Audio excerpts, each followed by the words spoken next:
Good evening students. ಇವತ್ತು ನಾವು ರಾಣಿ ಚೆನ್ನಮ್ಮ ವಿಶ್ವವಿದ್ಯಾಲಯದ BA 5ನೇ ಸೆಮಿಸ್ಟರ್ನ ಪಠ್ಯಕ್ರಮ ಯಾವ ರೀತಿ ಇದೆ ಅಂತ ಹೇಳಿ ಇವತ್ತು ಡಿಸ್ಕಸ್ ಮಾಡೋಣ ಅಂತ. ಸೊ ನಿಮಗೆ 5th ಸೆಮಿಸ್ಟರಿಗೆ BA 5th ಸೆಮಿಸ್ಟರಿಗೆ ಏನಂದ್ರೆ 2 ಪೇಪರ್ಸ್ಗಳು ಬರ್ತಾವೆ ಹಿಸ್ಟ್ರಿ ಒಳಗೆ. ಫಸ್ಟ್ ಒನ್ ಕಂಪಲ್ಸರಿ ಪೇಪರ್ ಇರ್ತದೆ, ಸೆಕೆಂಡ್ ಒನ್ ನಿಮ್ಗೆ ಚಾಯ್ಸಿಂಗ್ ಇರ್ತದೆ. ಅದರೊಳಗೆ paper 1 compulsory history of India British rule. ಇದು ಯಾವಾಗಂದ್ರೆ 1707 ಇಂದ 1905 ವರೆಗೆ ಏನಂದ್ರೆ ಇದರದ್ದು ಕಾಲಾವಧಿ. ಈ ನಿಮ್ದೇನು ಸದ್ಯಕ್ಕೆ ಸಬ್ಜೆಕ್ಟ್ ಅದಲ್ಲ, compulsory subject history of India British rule. ಭಾರತದ ಇತಿಹಾಸ ಯಾರ ಕಾಲಾವಧಿ? ಬ್ರಿಟಿಷರ ಕಾಲಾವಧಿ. ಕಂಪಲ್ಸರಿ ಪೇಪರ್ ಇರೋದು ಓನ್ಲಿ ಬೇಸ್ ಮೇಲೆ ಅಂದ್ರೆ ಬ್ರಿಟಿಷ್ ಆಳ್ವಿಕೆ ಒಳಗೆ ಭಾರತದ ಇತಿಹಾಸ ಇತ್ತು ಅಂದ್ರೆ ಮಾಡರ್ನ್ ಇಂಡಿಯನ್ ಹಿಸ್ಟ್ರಿ. ಆದಷ್ಟೇ ಏನಂದ್ರೆ ನಿಮ್ಗೆ ಪೇಪರ್ 1 ಕಂಪಲ್ಸರಿ ಒಳಗದ, that is 1707 to 1905. Okay, so ಅದರೊಳಗೆ ಫಸ್ಟ್ ಚಾಪ್ಟರ್ ಏನದ ಅಂದ್ರೆ advent of European and expansions of British power. ಭಾರತದ ಮೇಲೆ ಯುರೋಪಿಯನ್ನರ ಆಳ್ವಿಕೆ ಅಥವಾ ಆಗಮನ ಮತ್ತು ಭಾರತದಲ್ಲಿ ಬ್ರಿಟಿಷ್ ಆಳ್ವಿಕೆಯ ವಿಸ್ತಾರ. ಇದೇನಂದ್ರೆ ನಿಮ್ದು ಫಸ್ಟ್ ಯೂನಿಟ್ ಅದ ಇದರೊಳಗ ಪೇಪರ್ 1 ಒಳಗ.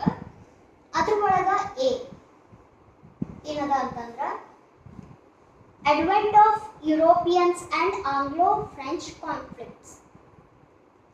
ಭಾರತದ ಮೇಲೆ ಯುರೋಪಿಯನ್ನರ ದಾಳಿ ಅಥವಾ ಆಗಮನ, ಅದರ ಜೊತೆಗೆ ಭಾರತದೊಳಗ ಆದಂತ ಆಂಗ್ಲೋ ಫ್ರೆಂಚ್ ಯುದ್ಧಗಳೇನಿದ್ವಲ್ಲ ಆ ಯುದ್ಧಗಳ ಬಗ್ಗೆ ಏನಂದ್ರೆ ಫಸ್ಟ್ ಚಾಪ್ಟರ್ ಒಳಗದ, ಅದ್ರೊಳಗ ಎ.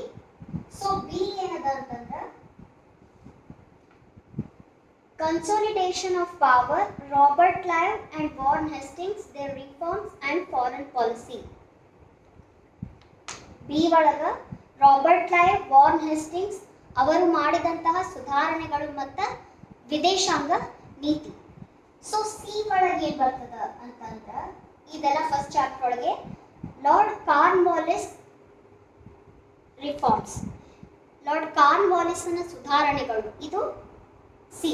ಸೊ ಟೋಟಲ್ ಆಗಿ ಫಸ್ಟ್ ಚಾಪ್ಟರ್ ಒಳಗೆ ನಿಮ್ಗೆ ಏನೇನು ಬಂತಂದ್ರೆ ಫಸ್ಟ್ ಭಾರತಕ್ಕೆ ಯುರೋಪಿಯನ್ನರ ಆಗಮನ, ಆಂಗ್ಲೋ ಫ್ರೆಂಚ್ ಯುದ್ಧಗಳು, ಸೆಕೆಂಡ್ ರಾಬರ್ಟ್ ಕ್ಲೈವ್ ಮತ್ತು ವಾರ್ನ್ ಹೇಸ್ಟಿಂಗ್ಸ್ ಅವರ ಸುಧಾರಣೆಗಳು ಮತ್ತು ಅವರ ವಿದೇಶಾಂಗ ನೀತಿ. ದೆನ್ ಸಿ ಒಳಗೆ ಏನಂದ್ರೆ ಲಾರ್ಡ್ ಕಾರ್ನ್ವಾಲಿಸ್ನ ಸುಧಾರಣೆಗಳು. ಇದು ಫಸ್ಟ್ ಚಾಪ್ಟರ್ ಆಯ್ತು ನಿಮ್ದು.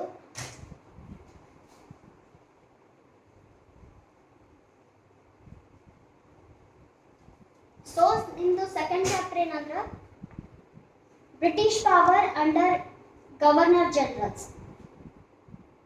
ಭಾರತದಲ್ಲಿ ಗವರ್ನರ್ ಜನರಲ್ನ ಅಧಿಕಾರದಲ್ಲಿ ಏನು ಬ್ರಿಟಿಷ್ ಆಳ್ವಿಕೆ ಯಾವ ರೀತಿಯಾಗಿತ್ತು, ಗವರ್ನರ್ ಜನರಲ್ನ ಆಳ್ವಿಕೆಯೊಳಗಡೆ ಬ್ರಿಟಿಷ್ ಆಳ್ವಿಕೆ ಯಾವ ರೀತಿಯಾಗಿತ್ತು ಭಾರತದೊಳಗ ಅನ್ನೋದು ನಿಮ್ದು ಸೆಕೆಂಡ್ ಚಾಪ್ಟರ್ ಆಗಿದೆ. ಸೊ ಅದರೊಳಗ ಏನಂತಂದ್ರ Lord Wellesley and his subsidy alliances. Lord Wellesley ಮತ್ತು ಆತನ ಸಬ್ಸಿಡಿ ಒಪ್ಪಂದಗಳು ಏನಿದ್ವಲ್ಲ ಅದು ಚಾಪ್ಟರ್ ಸೆಕೆಂಡ್ ಒಳಗಡೆ ಫಸ್ಟ್ ಎ ಒಳಗ. ದೆನ್ ಸೆಕೆಂಡ್ ಒನ್ ಏನಂದ್ರೆ William Bentinck and his reforms. William Bentinck ಮತ್ತು ಆತನ ಸುಧಾರಣೆಗಳು. ವಿಲಿಯಂ ಬೇಟಿಂಗ್ನ ಸುಧಾರಣೆ ಎದಕ್ಕೆ ಫೇಮಸ್ ಆಗ್ಯಾವಂತಂದ್ರೆ ಎರಡು ರೀತಿಯಾದಂಥ ಸುಧಾರಣೆ ಮಾಡಿದ್ದು ಗುರ್ತೆ ಅದ. ಫಸ್ಟ್ ಒನ್ ರಾಜಕೀಯ ಅಥವಾ ಆಡಳಿತಾತ್ಮಕ ಸುಧಾರಣೆ, ಸೆಕೆಂಡ್ ಒನ್ ಏನಂದ್ರೆ ಅವ್ನು ಎದಕ್ಕೆ ಫೇಮಸ್ ಆಗ್ಯಾನಂದ್ರೆ ಸಾಮಾಜಿಕ ಸುಧಾರಣೆಗಳು. ಎಕ್ಸಾಂಪಲ್ ಸತಿ ಸಹಗಮನ ಪದ್ಧತಿ ನಿಷೇಧ ಆಗಿರ್ಬೋದು. ದೆನ್ ದೇಶೀಯ ಪತ್ರಿಕೆಗಳಿಗೆ ಏನಂತಂದ್ರೆ ಸ್ವಾತಂತ್ರ್ಯ ಕೊಟ್ಟಿದ್ದಂಥದ್ದು, ಅವೆಲ್ಲ ಆತನ ಸಾಮಾಜಿಕ ಸುಧಾರಣೆಗಳಿಗೆ ಒಳಗ ಬರ್ತಾವ. ವಿಲಿಯಂ ಬೇಟಿಂಗ್ ಫೇಮಸ್ ಇರೋದು ಅದಕ್ಕೆ ಸಾಮಾಜಿಕ ಸುಧಾರಣೆಗಳಿಗೆ. ದೆನ್ ಸಿ ಏನ್ ಬರ್ತದೆ ಅಂತಂದ್ರೆ ಸೆಕೆಂಡ್ ಚಾಪ್ಟರ್ ಒಳಗ Lord Dalhousie reforms and doctrine of lapse. Dalhousie ಏನಿತ್ತಲ್ಲ ಆತನ ಸುಧಾರಣೆಗಳು ಏನಂದ್ರೆ ನಿಮ್ದು ಸಿ ಒಳಗಡೆ ಬರ್ತದೆ. ಚಾಪ್ಟರ್ ಸೆಕೆಂಡ್ ಒಳಗ. ಓಕೆ, ಸೊ ಇದು ನಿಮ್ದು ಸೆಕೆಂಡ್ ಚಾಪ್ಟರ್ ಆಯ್ತು. ಥರ್ಡ್ ಚಾಪ್ಟರ್ ಏನಂದ್ರ new revenue systems and Indian rivers. Okay, ಹೋದ ವರ್ಷ B A final year 5th semester ಒಳಗ ಈ ಚಾಪ್ಟರ್ ಒಳಗ ಏಲಿಂದ ಕ್ವಶನ್ ಕಂಪಲ್ಸರಿ ಆಗಿ ಬಂದಿತ್ತು. ಅದ್ಯಾವುದಂದ್ರ new revenue systems, zamindari, ryotwari and mahalwari. ಇದ್ರ ಮೇಲೆ ಹೋದ ವರ್ಷ ಕ್ವಶನ್ ಬಂದಿತ್ತು. ಕ್ವಶನ್ ಏನಿತ್ತು ಅಂತಂದ್ರ ಬ್ರಿಟಿಷರ ಭೂ ಕಂದಾಯ ನೀತಿಯನ್ನ ವಿವರಿಸಿ ಅಂತ ಹೇಳಿ ಹೋದ ವರ್ಷ ಬಂದಿತ್ತು. ಓಕೆ, ಫಸ್ಟ್ ಒನ್ ಏನು new revenue systems, zamindari, ryotwari and mahalwari. ನೀವು ಮೂರು ಭೂ ಸುಧಾರಣಾ ಕಾಯ್ದೆಗಳು ಅಥವಾ ಪದ್ಧತಿಗಳೇನು ಬಂದವಲ್ಲ ಅವುಗಳವ ಫಸ್ಟ್ ಒನ್ ಒಳಗ. ಬಿ ಏನಂದ್ರ ಅಂದ್ರೆ the great revolt of 1857 nature, causes and results. 1857 war ಅಂತ ನಿಮ್ಗೆಲ್ಲರಿಗೂ ಗೊತ್ತದ. ನೀವು ಸೆಕೆಂಡ್ PUC ಒಳಗ 10th ಒಳಗ ಎಲ್ಲ ಕಡೆ ಇದು ಓದಿರ್ತೀರಿ. ಅಂಡ್ 1857 ವಾರ್ ಮೇಲೆ ಕ್ವಶನ್ಸ್ ಬಹಳಷ್ಟು ಕಾಂಪಿಟೇಟಿವ್ ಎಕ್ಸಾಮ್ಸ್ ಒಳಗೂ ಬರ್ತಾವೆ. Example PC, PSI, KS, IS ಒಳಗೂ. ಸೊ ಇದು ನಿಮ್ದು ಥರ್ಡ್ ಚಾಪ್ಟರ್ ಒಳಗ ಬಿ ಒಳಗೆ ಏನಂದ್ರೆ ದ ಗ್ರೇಟ್ ರಿವಾಲ್ಟ್ 1857. ಇದಕ್ಕೆ ಸಿಪಾಯಿ ದಂಗೆ ಅಂತಲೂ ಹೇಳಿ ಕೂಡ ಕರೀತಾರೆ.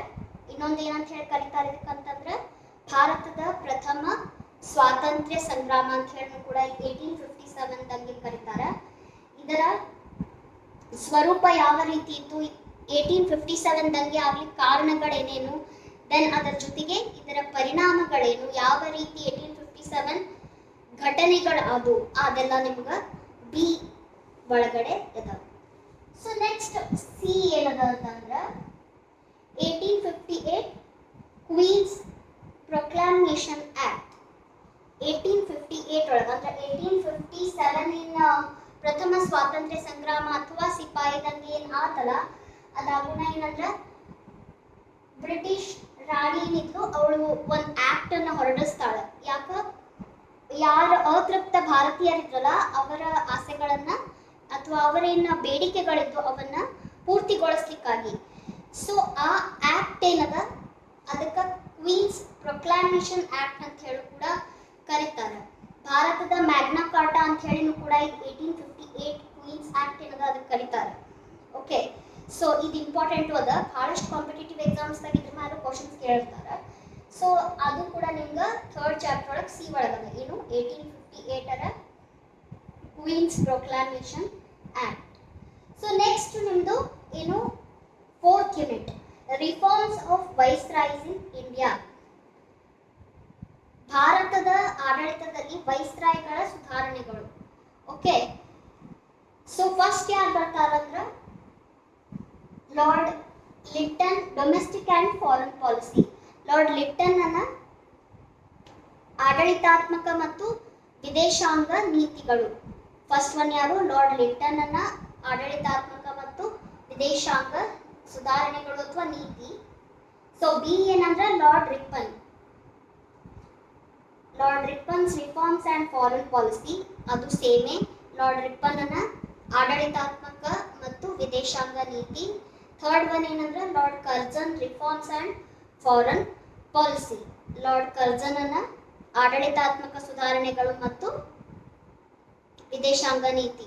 ನಿಮ್ ಸಿಲೆಬಸ್ ಎಲ್ಲಿಗಂಡ ಆಗ್ತದ ನಾನು ಹೇಳಿದೆ 1707 ಲಿಂದ 1905. 1905 ಕಾಲ ಏನಂದ್ರ ಕರ್ಜನ್ ಕಾಲಾವಧಿ ಆಗಿತ್ತು. ಈ 1905 ಏನದ ಇಂಡಿಯನ್ ಹಿಸ್ಟ್ರಿ ಒಳಗೆ ಅಗದಿ ಇಂಪಾರ್ಟೆಂಟ್ ಆದಂತಹ ಇಯರ್ ಇದು 1904 to 1905. ಯಾಕಂದ್ರೆ ಈ ಪೀರಿಯಡ್ ಒಳಗೆ ಏನಾತಂದ್ರ ಬೆಂಗಾಲ್ ವಿಭಜನೆ ಆಗಿದ್ಯವಾಗ 1904 to 1905 ಒಳಗೆ. ಓಕೆ, ಬೆಂಗಾಲನ್ನ ಎರಡು ಭಾಗಗಳಾಗಿ ವಿಂಗಡಿಸಿದ್ರು. ಎದರ ಆಧಾರದ ಮೇಲೆ ಅಂತಂದ್ರೆ ಹಿಂದೂ ಮತ್ತು ಮುಸ್ಲಿಂ ಜನಸಂಖ್ಯೆ ಆಧಾರದ ಮೇಲೆ ಎರಡು ಭಾಗಗಳಾಗಿ ಬಂಗಾಳದ ವಿಭಜನೆ ಕರ್ಜನ್ ಮಾಡಿದ. ಇದೇನಾತಂದ್ರ ಇಂಡಿಯನ್ ಇಂಡಿಪೆಂಡೆನ್ಸ್ ದೇನ್ ಮೂವ್ಮೆಂಟ್ ಆದವಲ್ಲ 3 ಮೂವ್ಮೆಂಟ್ಸ್, ಅಲ್ಲಿ ಟರ್ನಿಂಗ್ ಪಾಯಿಂಟ್ ಆಗಲಿಕ್ಕೆ ಮೇನ್ ಕಾರಣ ಏನಂದ್ರೆ 1904 to 1905 ಏನು ಪೀರಿಯಡ್ ಇತ್ತಲ್ಲ ಇದು. ಇಲ್ಲಿಗೆ ನಿಮ್ದು ಈಗ ಪೇಪರ್ 1 ಎಂಡ್ ಆಗ್ತದಲ್ಲ, ನೆಕ್ಸ್ಟ್ ಸೆಮಿಸ್ಟರ್ಗೆ ಇಲ್ಲಿಂದನೇ ಸ್ಟಾರ್ಟ್ ಆಗ್ತದೆ. ನೆಕ್ಸ್ಟ್ ಸೆಮಿಸ್ಟರ್ ಒಳಗೆ ನಿಮ್ಗೆ ಏನಂದ್ರೆ ಫುಲ್ ಆಗಿ ಫ್ರೀಡಮ್ ಮೂವ್ಮೆಂಟ್ ಅದ. ಬಿಕಾಸ್ ಆಫ್ಟರ್ 1904 to 1905 ಪೀರಿಯಡ್ ಅಂದ್ರೆ ಕರ್ಜನ್ನ ಆಳ್ವಿಕೆ ನಂತರ ಏನಾಯ್ತು, ಅದರ ಪ್ರಭಾವದಿಂದ ಸ್ವಾತಂತ್ರ್ಯ ಚಳುವಳಿಗಳ ಒಂದು ಏನು ಘಟನೆಗಳು ಭಾರತದೊಳಗೆ ಆಗ್ಲಿಕ್ಕೆ ಆರಂಭಿಸಿದ್ವು. ಸೊ ಈ period important. And history students ಈ 1904 to 1905 ಯಾಕೆ ಇಂಪಾರ್ಟೆಂಟ್ ಅಂತಂದ್ರೆ, ಕರ್ಜನ್ ಏನು ಸ್ಥಾಪಿಸಿದ 1904 ಒಳಗಂದ್ರೆ ಪುರಾತತ್ವ ಇಲಾಖೆ. ಸೊ ಇದು ಕರ್ಜನ್ ಎಷ್ಟೇ ಕೂಡ ಇಂಡಿಯನ್ಸ್ ಮೇಲೆ ಕ್ರೂಯಲ್ ಆಗಿ ವರ್ತಿಸಿದ್ರು ಕೂಡ, ಎಷ್ಟೇ ಶೋಷಣೆ ಮಾಡಿದ್ರು ಕೂಡ, ಆತನ ಕಾಂಟ್ರಿಬ್ಯೂಷನ್ ಕೂಡ ಏನಂದ್ರೆ ನಮ್ಮ ಕಂಟ್ರಿಗೆ ಅದ. ಅದ್ರೊಳಗೆ ಮೇನ್ ರೀಸನ್ ನಮ್ಮ ಹಿಸ್ಟ್ರಿ ಸ್ಟೂಡೆಂಟ್ಸ್ಗೆ ಏನಂದ್ರೆ 1904 ಒಳಗೆ ಪುರಾತತ್ವ ಇಲಾಖೆಯನ್ನು ಯಾರು ಸ್ಥಾಪಿಸಿದ್ರು, ಕರ್ಜನ್ ಸ್ಥಾಪಿಸಿದ. ಸೊ ನಿಮ್ಮದು first paper compulsory for final year 5th semester ಎಲ್ಲಿಂದ ಅಂದ್ರೆ 1707. ಅದು ಎಲ್ಲೇ ಯುರೋಪಿಯನ್ನರು ಭಾರತಕ್ಕೆ ಯಾವಾಗ ಆಗಮನ ಮಾಡ್ತಾರ ಅಲ್ಲಿಂದ ಹಿಡ್ಕೊಂಡ 1905. ಓಕೆ, ಅಲ್ಲಿ ತನ ಲಾರ್ಡ್ ಕರ್ಜನ್. ಓಕೆ, ಅಲ್ಲಿ ತನ ನಿಮ್ಮದು ಪೇಪರ್ 1 ಅದ. ಸೊ ಇದರಿಂದೆಲ್ಲ ಫೈನಲ್ ಇಯರ್ ಪೇಪರ್ 1 ಅಂತೂ ಕಂಪಲ್ಸರಿ ಸಬ್ಜೆಕ್ಟ್ ಸಿಲೆಬಸ್. ಅದರೊಳಗೆ ಲಾಸ್ಟ್ ಚಾಪ್ಟರ್ ಏನಂದ್ರೆ ಇದು ಕಂಪಲ್ಸರಿ ಕ್ವಶನ್ ಇರ್ತದೆ ಎಲ್ಲ ಪೇಪರ್ದಾಗ ನಿಮಗೆ BA ಅದು ಮ್ಯಾಪ್ ಟಾಪಿಕ್ ಅದ. ಸೊ ಅದ್ರೊಳಗೆ ನಿಮ್ಗೇನಂದ್ರೆ 2 ಆಪ್ಷನ್ಸ್ ಅವ ಮ್ಯಾಪ್ ಒಳಗೆ. First mark the important places of great revolt 1857. 1857 ಮಹಾಕ್ರಾಂತಿ ಅಥವಾ ಪ್ರಥಮ ಸ್ವಾತಂತ್ರ್ಯ ಸಂಗ್ರಾಮ ಅಥವಾ ಸಿಪಾಯಿ ದಂಗೆ ಏನಾತಲ್ಲ, ಅದಾಗಿರ್ತಕ್ಕಂತಹ ಪ್ರಮುಖ ಪ್ಲೇಸಸ್ಗಳು ಯಾವಿದ್ದು ಅವನ್ನ ಮ್ಯಾಪ್ ಒಳಗೆ ಗುರುತಿಸೋದು. ಸೆಕೆಂಡ್ ಒನ್ ಏನಂದ್ರೆ ಪ್ಲೇಸಸ್ ಆಫ್ ಹಿಸ್ಟಾರಿಕಲ್ ಇಂಪಾರ್ಟೆನ್ಸ್. ಅದ್ರೊಳಗೆ ಏನಂದ್ರೆ ನಿಮ್ಗೆ 10 ಪ್ಲೇಸಸ್ ಅನ್ನು ಅವ್ರು ಕೊಟ್ಟಿದ್ದಾರೆ. ಅವುಗಳನ್ನ ಏನು ಮಾಡ್ಬೇಕು, ನೀವು ಮೊದಲೇ ಪ್ರಾಕ್ಟೀಸ್ ಮಾಡಿ ಮಾರ್ಕ್ ಮಾಡಬೇಕು. ಸೊ ಈ 2 ಮ್ಯಾಪ್ಸ್ ನಿಮ್ಗೆ ಏನಂದ್ರೆ ಸಿಲೆಬಸ್ ಒಳಗೆ ಲಾಸ್ಟ್ ಚಾಪ್ಟರ್ ಒಳಗೆ ಅವ. ಓಕೆ, ಸೊ ಇದೇನಂತಂದ್ರೆ ನಿಮ್ಮದು ಫಸ್ಟ್ ಕಂಪಲ್ಸರಿ ಪೇಪರ್. ಲೈಕ್ ಇದ್ರೊಳಗೆ ಚಾಯ್ಸ್ ಇರಂಗಿಲ್ಲ, ಎಲ್ಲರೂ ಕಂಪಲ್ಸರಿಯಾಗಿ ಬರುವಂತ ಇದು ಪೇಪರ್. ಓಕೆ, ಸೊ ಈ ಪೇಪರಿಗೆ ನೀವು ಯಾವ ಬುಕ್ಸ್ ಅನ್ನ ರೆಫರೆನ್ಸ್ ಮಾಡಬೇಕು ಅಂತಂದ್ರೆ, ಫಸ್ಟ್ ಮಜುಮ್ದಾರ್ RC ಮಜುಮ್ದಾರದ್ದು ಕನ್ನಡ ಪ್ಲಸ್ ಇಂಗ್ಲಿಷ್ 2 ಕೂಡ ಏನಂದ್ರೆ ಬುಕ್ಸ್ ಬರ್ತಾವ. ಅದರ ಜೊತೆಗೆ ಇಂಗ್ಲಿಷ್ ಬುಕ್ಸ್ ಬೇಕಾಗಿತ್ತಂದ್ರೆ BD ಮಹಾಜನ್ ಮಾಡ್ಬೋದು. BD ಮಹಾಜನ್ ಕೂಡ ಮಾಡರ್ನ್ ಇಂಡಿಯನ್ ಹಿಸ್ಟ್ರಿ ಬುಕ್ ಬರ್ತದೆ. ಅದು ನಿಮ್ಗೆ ಬರೀ BA ಸಿಲೆಬಸ್ಸಿಗೆ ಅಷ್ಟೇ ಅಲ್ಲ, ದೆನ್ ಮುಂದಾದ್ರೂ ಕೂಡ ಅದು ಹೆಲ್ಪ್ ಆಗ್ತದೆ. ಸೊ ಅದನ್ನು ಕೂಡ ರೆಫರ್ ಮಾಡ್ಬೋದು. ದೆನ್ ಅಗದಿ ಬೇಸಿಕ್ ಲೆವೆಲ್ ಬುಕ್ಸ್ ಬೇಕಾಗಿತ್ತು ಕನ್ನಡ ಮೀಡಿಯಮ್ದವರಿಗೆ ಅಂತಂದ್ರೆ ನೀವು K ಸದಾಶಿವ್ ಕೂಡ ರಿಫರ್ ಮಾಡ್ಬೋದು. ಬೇಸಿಕ್ ಲೆವೆಲಿಗೆ ಬೇಕಾಗಿತ್ತಂದ್ರೆ, ಅಥವಾ KN ಕೂಡ ರಿಫರ್ ಮಾಡ್ಬೋದು. ಆ್ಯಂಡ್ ಇಂಗ್ಲೀಷ್ ಮೀಡಿಯಮ್ ಒಳಗೆ ಇನ್ನೊಂದು ಬುಕ್ ಬೇಕಾಗಿತ್ತಂದ್ರೆ ಕೃಷ್ಣ ರೆಡ್ಡಿ ಅಂತ ಹೇಳಿ ಬರೆದಿದ್ದು ಒಂದು ಕೂಡ ಬುಕ್ ಅದ. ಅದು ಏನಂದ್ರೆ ಭಾಳ ಇನ್ಫಾರ್ಮೇಟಿವ್ ಅದ. ನೀವು BA ಅಷ್ಟೇ ಅಲ್ಲದೆ ನೀವು ಬೇರೆ ಯಾವುದೇ ಎಕ್ಸಾಮ್ಸಿಗೂ ಪ್ರಿಪೇರ್ ಮಾಡಿದ್ರೆ ಅದಕ್ಕೂ ಹೆಲ್ಪ್ ಆಗ್ತದೆ. ಓಕೆ, ಸೊ ಇದೇನಿತ್ತಂತಂದ್ರೆ ಪೇಪರ್ 1 ಸಿಲೆಬಸ್ ಇತ್ತು. ಸೊ ಈ ಸಿಲೆಬಸ್ ಒಳಗೆ ಏನಾದರೂ ಡೌಟ್ ಇತ್ತಂತಂದ್ರೆ ಕಮೆಂಟ್ ಬಾಕ್ಸ್ ಒಳಗೆ ಹಾಕ್ರಿ. ನೆಕ್ಸ್ಟ್ ವಿಡಿಯೋ ಒಳಗೆ ನಾನು ಫಸ್ಟ್ ಚಾಪ್ಟರ್ಲಿಂದ ಸಿಲೆಬಸ್ ಅನ್ನು ಸ್ಟಾರ್ಟ್ ಮಾಡ್ತೀನಿ. ಓಕೆ, ಆ್ಯಂಡ್ ಕೆಳಗೆ ಕಮೆಂಟ್ ಸೆಕ್ಷನ್ ಒಳಗೆ ವಾಟ್ಸಪ್ ಗ್ರೂಪದ್ದು ಲಿಂಕ್ ಕೂಡ ಹಾಕಿರ್ತೀನಿ. ಯಾವ ಸ್ಟೂಡೆಂಟ್ಸ್ ಆದರೂ ಏನು PDF ಕ್ವಶನ್ಸ್ ಡೌಟ್ಸ್ ಅನ್ನೆಲ್ಲ ಈ ವಾಟ್ಸಪ್ ಗ್ರೂಪ್ ಒಳಗೆ ಆ್ಯಡ್ ಆಗೋದ್ರ ಮುಖಾಂತರ ಕೇಳಬಹುದು. Okay, thank you so much.